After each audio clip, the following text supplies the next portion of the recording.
Awal dari investigasi. Jakarta, dalam suasana sunyi yang menyelimuti Rutan Salemba pada malam hari, seorang petugas wanita bernama Bribtu Nisa Ayu tengah merampungkan laporan harian. Namun, tepat pukul 23.00 WIB, monitor di ruang kontrol mendadak menunjukkan indikator berwarna merah, tanda adanya sinyal komunikasi dari dalam blok tahanan khusus. Kejadian ini mengundang tanya besar, karena sistem keamanan rutan seharusnya mampu mencegah segala bentuk sinyal elektronik. Bribtu Nisa yang dikenal teliti pun segera melakukan verifikasi sistem. Sumber sinyal teridentifikasi berasal dari sel nomor 12, tempat salah satu tahanan public figure ditahan. Hal ini bukan hanya mencurigakan, tapi juga mengindikasikan potensi pelanggaran berat terhadap protokol pengamanan rutan. Dalam hitungan menit, Nisa memanggil rekannya, Riko, untuk mengecek ulang sistem pengawasan CCTV. Dari sinilah awal dari sebuah investigasi yang kelak membuka konspirasi rumit bermula. Rekaman CCTV yang mengungkap gerak-gerik aneh di Blok C. Dari rekaman kamera pengawas, terekam seorang petugas jaga malam bernama Agus Santoso memasuki area Blok C dan mendekati sel nomor 12. Ia membawa nampan berisi makanan yang sejatinya merupakan prosedur standar. Namun yang mencurigakan, Agus terlihat bergerak dengan kecepatan tidak wajar dan sangat waspada, seolah sadar sedang diawasi. Di dalam sel, tahanan yang bersangkutan tampak gelisah dan beberapa kali menatap ke arah pintu. Sesaat setelah Agus keluar, tahanan tersebut terlihat mengeluarkan sesuatu dari balik bantal dan melakukan gerakan mirip mengetik dengan tangan kanannya. Tak ada bentuk ponsel yang jelas terlihat, namun gerak tubuhnya menguatkan dugaan bahwa ia sedang melakukan komunikasi. Petugas Nisa pun menggunakan perangkat pembaca gerak bibir sederhana, dan dari situ diduga muncul kalimat yang menunjukkan aktivitas komunikasi terlarang. Momen ini bukan sekadar pelanggaran aturan, namun juga menjadi awal terkuaknya indikasi tekanan psikologis yang dialami tahanan. Temuan mengejutkan dalam kaleng biskuit. Setelah menyaksikan rekaman tersebut, Bribtu Nisa dan Riko segera melakukan inspeksi ke sel nomor 12. Suasana tegang terasa saat mereka tiba. Tahanan tampak gugup dan awalnya menunjukkan sikap defensif.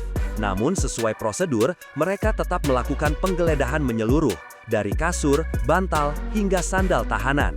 Semua tampak normal, hingga perhatian Nisa tertuju pada sebuah kaleng biskuit yang beratnya tidak biasa. Saat diperiksa lebih lanjut, di dasar kaleng ditemukan lapisan tersembunyi berisi sebuah benda kecil hitam menyerupai ponsel mini tanpa merek.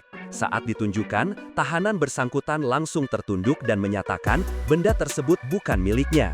Meski demikian, ekspresi wajahnya menunjukkan ketakutan, bukan rasa bersalah. Penemuan ini menjadi bukti awal bahwa ada peralatan komunikasi yang sengaja diselundupkan. Belakangan diketahui, perangkat tersebut hampir bersih dari data, seolah dibersihkan rutin. Namun, satu kontak tersisa memunculkan nama mencurigakan, Bank R, mengindikasikan potensi transaksi keuangan rahasia. Kiriman mencurigakan dari luar, charger dan rahasia tersembunyi. Keesokan harinya, sebuah paket tiba dan ditujukan untuk tahanan yang sama. Paket tersebut diklaim berasal dari keluarga, namun tanpa identitas lengkap pengirim. Sesuai prosedur, Nisa memeriksa isi paket. Di dalamnya terdapat makanan ringan dan sebuah charger ponsel. Namun bentuk charger ini tampak tidak biasa, dengan kabel lebih tebal dari standar dan bagian kepala colokan yang dapat dilepas. Ketika dibuka, ternyata di dalamnya tersembunyi sebuah kartu memori mikro. Temuan ini menambah daftar kejanggalan. Anehnya, saat Nisa melaporkan ke atasannya, respon yang diterima justru meremehkan. Mungkin hanya kiriman dari keluarga, ujar sang atasan. Respon tersebut membuat Nisa curiga ada sesuatu yang coba ditutupi dari level pimpinan. Dengan dua temuan fisik dalam waktu 24 jam, Nisa mulai menyadari bahwa apa yang sedang ia hadapi bukanlah kasus biasa, melainkan skema yang lebih kompleks dan melibatkan oknum internal. Jejak uang 300 juta yang mengguncang. Berbekal wewenangnya dalam pengawasan, Nisa melakukan pemeriksaan diam-diam terhadap data keuangan internal. Fokusnya tertuju pada transaksi keuangan para pegawai yang memiliki akses ke Blok C, khususnya Agus Santoso. Temuannya mencengangkan. terdapat 3 transaksi besar dengan total mencapai 300 juta rupiah masuk ke rekening Agus dari pengirim anonim. Transaksi tersebut terjadi beberapa hari sebelum ponsel ditemukan. Jumlah ini sangat tidak masuk akal jika dibandingkan dengan gaji pegawai sipir biasa. Indikasi bahwa uang tersebut terkait dengan kegiatan ilegal pun semakin kuat. Temuan ini mengarah pada skenario pemerasan terorganisir, di mana Agus diduga menjadi perantara sekaligus pelaksana di lapangan. Alur keuangan ini menjadi benang merah yang menghubungkan berbagai elemen misterius, sinyal tak wajar, komunikasi tersembunyi, hingga ancaman terhadap tahanan. Namun yang lebih mengejutkan lagi, kebenaran sesungguhnya tersimpan dalam rekaman suara dari kartu memori yang ditemukan. Suara dari balik bayangan. Rekaman yang mengguncang. Saat tim forensik digital memeriksa kartu memori dari charger mencurigakan, satu file berhasil dipulihkan. Isinya adalah rekaman suara berdurasi 2 menit. Dari audio tersebut, terdengar suara seorang pria muda dengan nada tegas dan intimidatif, mengancam seseorang yang diduga kuat adalah tahanan. "Gue udah kirim orang buat ambil uangnya. Jangan bikin masalah lagi, Mar," begitu salah satu potongan kalimatnya. Namun, yang membuat Bribtu Nisa tercekat adalah kalimat lanjutan. "Jangan bikin gue ngomong sama istri lo, nanti malah makin ribet."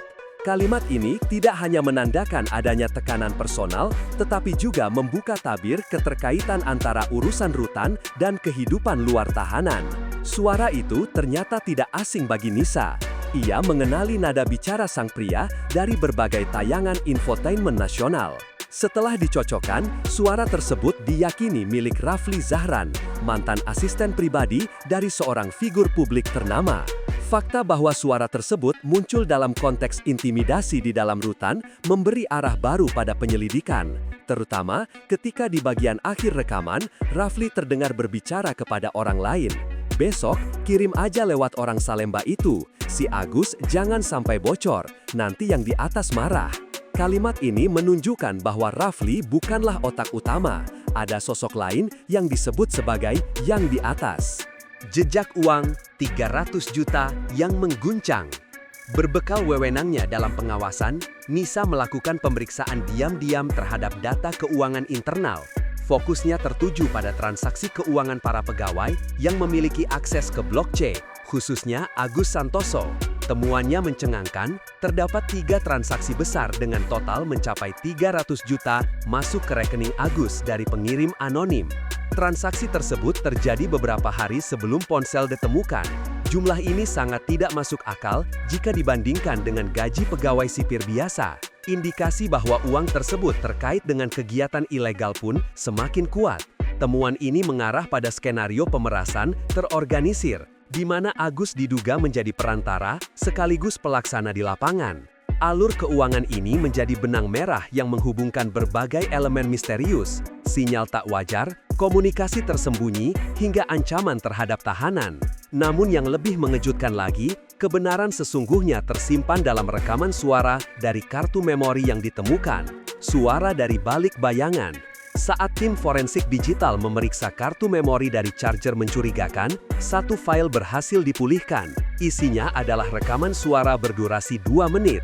Dari audio tersebut, terdengar suara seorang pria muda dengan nada tegas dan intimidatif, mengancam seseorang yang diduga kuat adalah tahanan. "Gue udah kirim orang buat ambil uangnya. Jangan bikin masalah lagi, Mar," begitu salah satu potongan kalimatnya. Namun yang membuat Bribtu Nisa tercekat adalah kalimat lanjutan. "Jangan bikin gue ngomong sama istri lo, nanti malah makin ribet." Kalimat ini tidak hanya menandakan adanya tekanan personal, tetapi juga membuka tabir keterkaitan antara urusan rutan dan kehidupan luar tahanan. Suara itu ternyata tidak asing bagi Nisa. Ia mengenali nada bicara sang pria dari berbagai tayangan infotainment nasional. Setelah dicocokkan, suara tersebut diyakini milik Rafli Zahran, mantan asisten pribadi dari seorang figur publik ternama. Fakta bahwa suara tersebut muncul dalam konteks intimidasi di dalam rutan memberi arah baru pada penyelidikan. Terutama ketika di bagian akhir rekaman, Rafli terdengar berbicara kepada orang lain. "Besok, kirim aja lewat orang Salemba itu. Si Agus jangan sampai bocor, nanti yang di atas marah."